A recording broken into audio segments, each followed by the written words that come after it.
What if perfection isn't just about being good, but about achieving a state so profound that even the most righteous prophets of old couldn't reach it without divine intervention? That's such a fascinating way to frame this ancient text perspective on spiritual achievement. It's like a cosmic ranking system with eternal stakes. Exactly, and here's what makes it so intriguing. It describes these distinct spiritual tiers. At the top, you have the perfect beings without even a tiny flaw. At the bottom, the completely impious.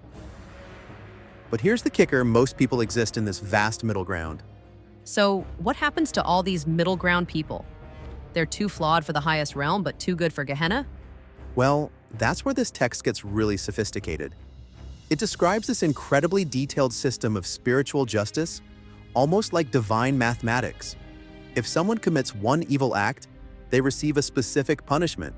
100 similar acts, that's 100 times the consequence. It's almost like a spiritual algorithm for justice. And here's where it gets even more complex. These ancient prophets and righteous people who lived before Christ were in this peculiar position. Despite their righteousness, they couldn't achieve perfection until after Christ's arrival. The text specifically mentions they needed the Paraclete, this divine spirit teaching humility and universal love. You know what's striking about that? The idea that even the most righteous people needed something more to achieve perfection. Right. And let's talk about what this perfection actually requires. You need to completely eliminate all faults, not most, not nearly all, but every single one. Plus, you have to achieve this state of universal love where you genuinely love everyone, both good and bad. The lifestyle requirements are pretty intense too. No marriages, no property, not even a place to call home. Exactly, and here's something mind-blowing. The text suggests that if everyone before Christ could have achieved perfection like Moses or Elijah, Christ wouldn't have needed to come to earth at all. It's suggesting this perfect state was essentially impossible under the old system. That really changes how we might think about spiritual progress, doesn't it? It's not just about individual effort. And there's this fascinating paradox about the prophets who were sent to fight God's enemies. They were righteous enough to be God's chosen representatives, but that very role involving violence and killing prevented them from achieving perfection.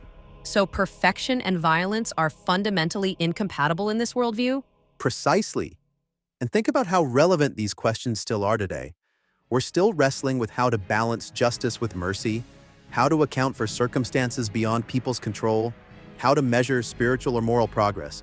These ancient insights really do speak to modern challenges in unexpected ways. And perhaps most importantly, it reminds us that the quest for perfection, whether spiritual or secular, is incredibly complex.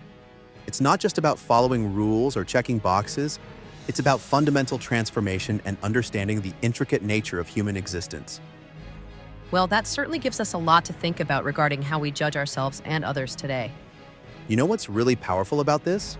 It shows us that these questions about justice, perfection, and human nature have always been complex. Maybe instead of trying to simplify everything into black and white categories, we need to embrace that complexity and learn from these ancient insights about how to navigate it.